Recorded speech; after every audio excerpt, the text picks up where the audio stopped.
just a couple days away from Brendan Allen versus Paul Craig fight night on November the 18th.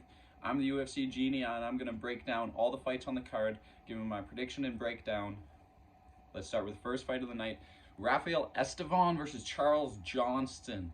And Rafael Estevan coming off of a win on Dana White Contender Series. He was being controlled the whole fight until the guy on the ground eventually broke and gassed out, and Estevan was able to get the TKO on the ground in the third round. Charles Johnston, though, he's got some he doesn't have that many wins in the UFC. He beat Zhalgas Salgamenov, but he's lost to Cody Durden and Ode Osborne. But Cody Durden, that's a good loss, you know. That doesn't age that badly.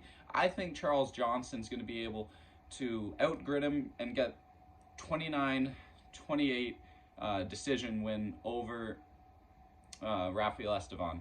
Second fight of the night, I've got Nicholas Moda versus Trey Ogden, and I have Trey Ogden beating Nicholas Moda by KO. Nicholas Moda has been KO'd twice in his career, and I just don't think he's that complete. You know, Trey Ogden, he looks better, and I just think he's going to get it done. Not much to go off of there, but Ogden by KO, I think, round 2. And next fight of the card, we got Alan Perez versus Lucy Pudilova. And Alan Perez, she's the girl that twerks after she wins, you know, everyone remembers her. Lucy Pudilova, she's not bad, but she doesn't have any really good wins, and I understand Alan Perez just beat an old Ashley Evans Smith. But when you're losing to Jocelyn Edwards by decision, that's what Lucy Pudilova's coming off a loss to Jocelyn Edwards. That doesn't age good. I don't think Jocelyn Edwards is good at all in that division. And yeah, I have Alan Perez winning by 29-28 decision. Fourth fight on the card, Lucas Alexander versus Jaka Sergi. I don't know. I think Jaka Sergi's on short notice. I could be wrong about that. But Lucas Alexander, he's really good, competent on the feet. And Sergi's not on short notice, I don't think. But he got TKO'd by Anshul Jubli in the last fight. And that ages poorly. Anshul Jubli coming off of a really awful loss to Mike Breeden a few weeks ago. That age is really bad. I think Lucas Alexander is going to be able to get it done, kind of break him in the first round, and then second round TKO, maybe some body strikes, and then he falls down back against the cage, and there's Lucas Alexander's unloaded against the cage. That's the stoppage. Yeah, Lucas Alexander, round 2 TKO. Fifth fight on the night, sorry. Mick Parkins is fighting Cal Machado. Might have said that name wrong. Mick Parkins just coming off of a win. It was a short notice fight against Jamal Pogues, and I picked Mick Parkins to win. Not a lot of people did. He was an underdog. That was a good fight, and he beat him by 29-28 decision. That's a good win. Cal Machado, he's beat a bunch of nobodies. You look at his record, and none of those names stick out. They're nobodies. And I think Mick Parkins he's a much better heavyweight compared to this guy. I see him getting it done 29-28 decision. Machado I think his one loss was by decision, if I remember correctly, and I don't see him getting it done. And Mick Parkins, he's good, but he doesn't have that many wins by KO. I do see it going to the distance and him winning 29-28 decision. Sixth fight on the card, Christian Leroy Duncan versus Dennis Talulin on short notice. That was originally supposed to be Cesar Almeida, but he had to pull out due to a surgery, I believe. So now Christian Leroy Duncan's going to KO Dennis Talulin, round 1. You know, Leroy, I can't remember his last opponent, but he lost a decision to him. It went all 3 rounds, and it was his debut fight. He didn't look awful, but he definitely needed some improvement. And Dennis Talulin, I think Christian Leroy he's just a bit funky on the feet. He's going to be able to get it done and catch Dennis and knock him out on short notice. I think that happens.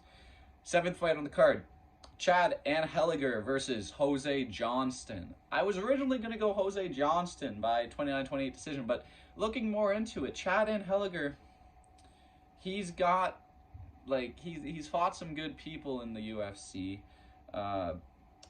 And Jose Johnson, I'm just not entirely impressed by his resume. Um, I think Chad and Helliger is going to be able to break him, KO or submission. Chad and Helliger, he's going to get it done against Jose Johnson inside the fight. Eighth fight on the card: Joe Anderson Brito versus Jonathan Pierce. See, this might be a dangerous one.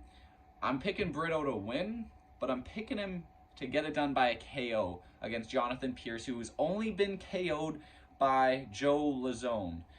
Brito's dangerous. I don't see him getting a submission because he's never, Jonathan Pierce has never been submitted in his career. But that loss to Joe Lazone in his first fight in the UFC, it's not a bad loss. Joe Lazone's good, but Brito's dangerous. He's really dangerous, and I see him being able to get it done inside the fight. It could be a decision. It could totally go to a decision. Brito 29-28 if it does, but I want to pick Brito by a KO. I do. Ninth fight on the card: Uros Medic versus Miktibek. I don't want to try to pronounce his last name because it's a doozy. Uros Medic was supposed to fight Johnny Parsons. I was gonna pick Johnny Parsons out of spite, to be honest, because Uros Medic, he beat Matthew Semmelsberger. I picked Semmelsberger to win. It was looking great until the third round when he got fucking cracked and knocked out. Uros Medic on short notice, or he's fighting Miktibek on short notice, and I think Miktibek's on short notice. Uros Medic gonna be able to get this done, break Miktibek in the first, KO second round, flatline. 10th fight on the card: Amanda Ribas is fighting Luana Pinheiro. This is going to be a boring fight, guys. Amanda Ribas is coming off of a knockout to Macy Barber, and can't remember Luana's last fight, but I really see this one being a boring 29-28 decision for Amanda Ribas. Get her back on track after a loss to Macy Barber. 11th fight on the card: Peyton Talbot, coming off a win on Dana White Contender Series. He's fighting Nick Aguirre. Amanda Ribas, read the wrong thing there. Peyton Talbot is going to KO Nick Aguirre. Peyton Talbot is a very competent striker. He has 5 wins by KO in his 6 UFC fights.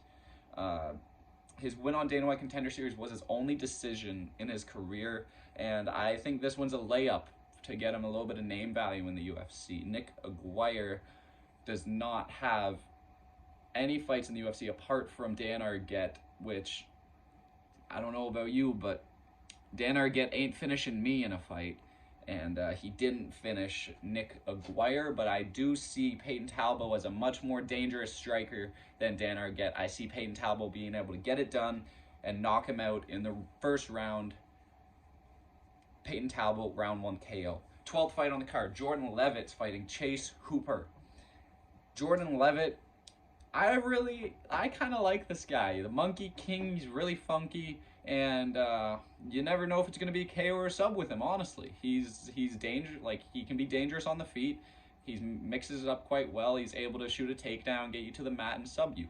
And I see him being able to kind of outwork Chase Hooper in the early parts of the fight, drain his gas tank a little bit, and in the second round, he's going to submit him. I think after a little bit of ground and pound, might be a club and sub scenario. I see Jordan Levitt getting this done by submission round 2, though. 13th fight on the card: Michael Morales versus Jake Matthews. This, I think, could be fight of the night, potentially. Michael Morales, 15 or 16-0 right now. Very good, I think. He, a lot of people hopped off of his bandwagon last fight. He went to a decision. It was a really close fight. That only makes you better in those scenarios. And Jake Matthews, he's good. He's a really good fighter. This is going to be a good fight, guys. I see that this could go either way, but I'm going to have to go with Michael Morales by 29-28 decision. He's got a partial reach advantage on Jake Matthews. I think it was a 15-inch reach advantage or something like that, or centimeter. It was 185 centimeters to 200 centimeters, I think, for the reach advantage. And I think that's going to be able to, he's going to be able to use his reach a bit more, and his striking, I think he's able to outwork Jake Matthews, 29-28 decision. 14th fight on the card, last one, main event, Brendan Allen versus Paul Craig. And I've got Brendan Allen knocking out Paul Craig in the second round, early on in the second round. I think first round, Paul Craig's going to take quite a bit of damage from Brendan Allen. Brendan Allen's quick, he's got good footwork, and he's crafty. If it's not going his way, he can take him down to the ground. And my original pick was going to be club and sub, but Paul Craig, he doesn't get submitted, and he's dangerous on the ground, and I think Brendan Allen's going to be able to get it done before it even gets there.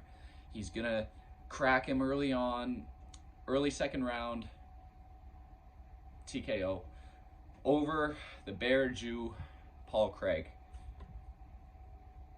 That's all the fights on the card there. And if you like this video, subscribe to the UFC Genie, and stay tuned for more Fight Week videos coming up. Let's go.